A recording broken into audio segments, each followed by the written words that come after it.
அடுத்து பாருங்கள், பட்டுக்கோட்டை கல்யாண சுந்தரனார் அவருடைய கேள்விகள் என்ன மாதிரிலாம் கேட்டிருக்காங்கன்னு பார்த்தோம்னா, பட்டுக்கோட்டை கல்யாண சுந்தரனாரின் பட்டாப்பெயர், ஓகேவா? அதாவது பட்டப்பெயர்னு சொல்லுவோம்ல நம்ம, அந்த தான் இயற்பெயர். அந்த இயற்பெயர்னால் அவருடைய ஒரிஜினல் நேமு.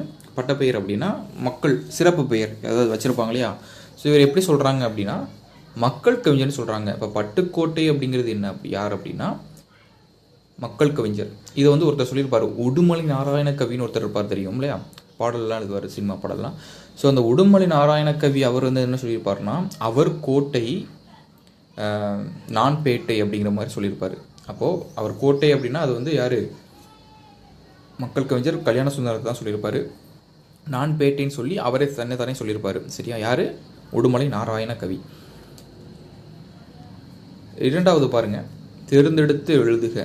மக்கள் கவிஞர் என்று அழைக்கப்படுபவர், பகுத்தறிவு கவிராயர் என்று அழைக்கப்படுவர் யார்? பாருங்கள், அப்படி இதில் கேட்டிருக்காங்க. இப்போ அவர் சொன்னதை, மக்கள் கவிஞர்னா அது பட்டுக்கோட்டை கல்யாண சுந்தரம், பகுத்தறிவு கவிராயர்னா உடுமலை நாராயண கவி.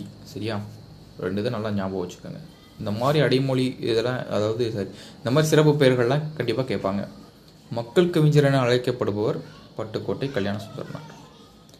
காந்திய கவிஞர் வச்சுக்கோங்க, காந்திய கவிஞர் வாணிதாசன்.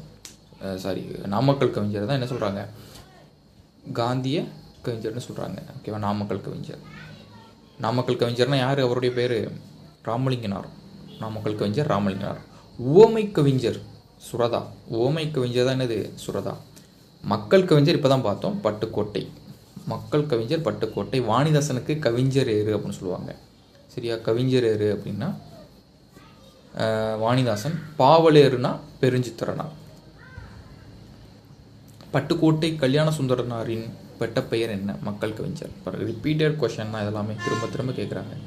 உச்சி மலையிலே ஊறும் அருவிகள் ஒரே வழியில் கலக்குது, ஒற்றுமை இல்லா மனித குலம் உயர்வு தாழ்வு வளர்க்குது என்று பாடியவர் யாருன்னா பட்டுக்கோட்டை கல்யாண சுந்தரம். உச்சி மலையிலே ஊறும் அருவிகள் ஒரே வழியில் கலக்குது, ஒற்றுமை இல்லா மனித குலம் உயர்வு தாழ்வு வளர்க்குது.